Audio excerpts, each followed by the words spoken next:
Assalamualaikum warahmatullahi wabarakatuh. Perkenalkan, nama saya Lenia Widagina Putri dengan NIM 192231014. Di sini saya akan menjelaskan terkait literatur review yang telah saya lakukan pada metode 24 Hours Food Recall sebagai salah satu metode dalam survei konsumsi pangan.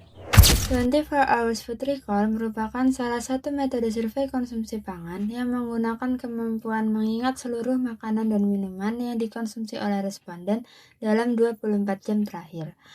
Tujuan dari adanya metode ini berguna untuk mengukur asupan zat gizi tingkat individu maupun kelompok, lalu dapat menggambarkan pola konsumsi pangan responden, serta dapat mengevaluasi kecukupan gizi baik dalam tingkat individu maupun populasi kelompok. Teknis pelaksanaan metode ini dilakukan dengan melakukan pengumpulan data melalui wawancara terstruktur untuk mendapatkan informasi detail dengan menggunakan alat bantu estimasi porsi. Lalu, recall diharapkan dapat dilakukan lebih dari 2 kali pada hari yang berbeda dan tidak berurutan, di mana hari tersebut telah mencakup weekday dan weekend. Hal ini dilakukan dengan tujuan untuk meminimalisir adanya bias dan menggambarkan pola konsumsi harian individu responden.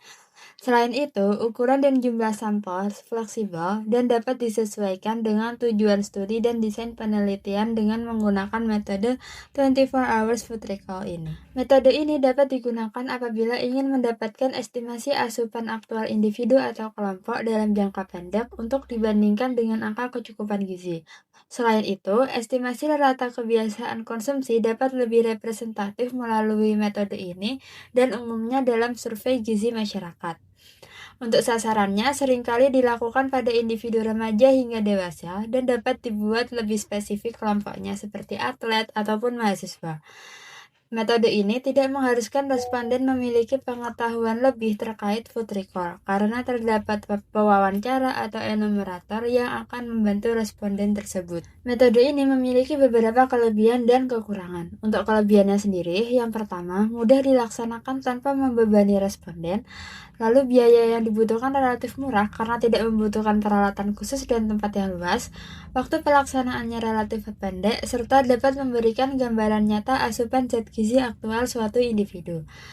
Lalu untuk kekurangannya sendiri, tidak dapat menggambarkan asupan makanan sehari-hari apabila recall-nya hanya dilakukan dalam satu hari, ketepatannya tergantung daya ingat responden, dan memiliki kecenderungan responden yang melaporkan jumlah konsumsi yang tidak sesuai dengan kenyataannya, entah itu dilebihkan atau dikurangi. Selain itu, metode ini membutuhkan tenaga yang terlatih dan terampil dalam menggunakan alat bantu URT. Pengolahan data metode ini dapat dilakukan setelah mendapatkan data recall responden berdasarkan URT dengan menggunakan bantuan food models. Selanjutnya, setiap bahan dalam komponen menu dapat dipetakan.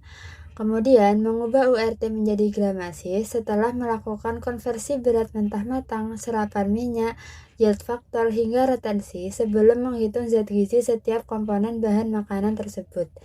Selanjutnya, dapat dibandingkan total asupan gizi responden dengan AKG untuk menghitung persen pemenuhan. Setelah itu, kita dapat mengetahui kecukupan konsumsi responden tersebut berdasarkan persen pemenuhan yang didapatkan. Data asupan responden tersebut dibandingkan dengan AKG sesuai usia dan jenis kelamin responden dan dilaporkan dalam tingkat kecukupan. Tingkat kecukupan atau persen AKG tersebut dapat menunjukkan asupan yang kurang, sesuai, ataupun lebih. Selain itu, analisis distribusi asupan kelompok dapat disajikan sebagai rata. Untuk mengetahui keragaman jenis makanan yang dikonsumsi oleh responden, terbagi dalam beberapa kelompok pangan standar, seperti serealia, umbi, sayur, buah, daging, ikan, dan lain-lain.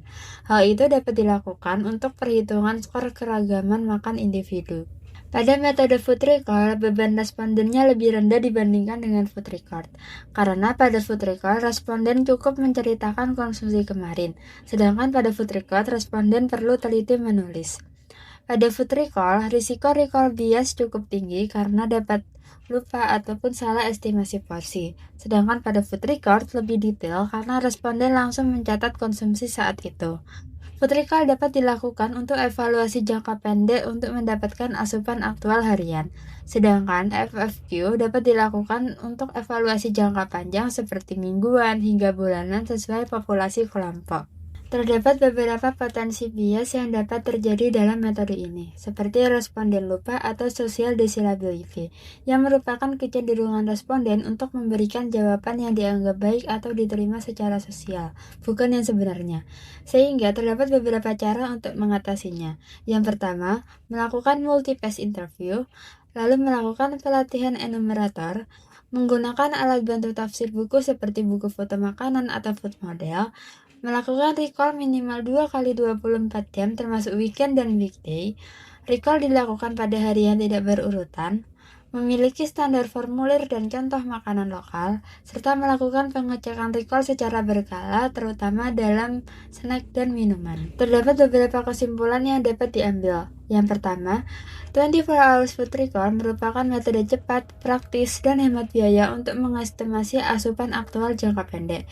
Yang kedua, akurasi dapat ditingkatkan dengan beberapa strategi. Yang ketiga, validitas memadai untuk berbagai indikator gizi sehingga sering dijadikan metode pembanding dengan food record maupun food frequency questionnaire atau FFQ.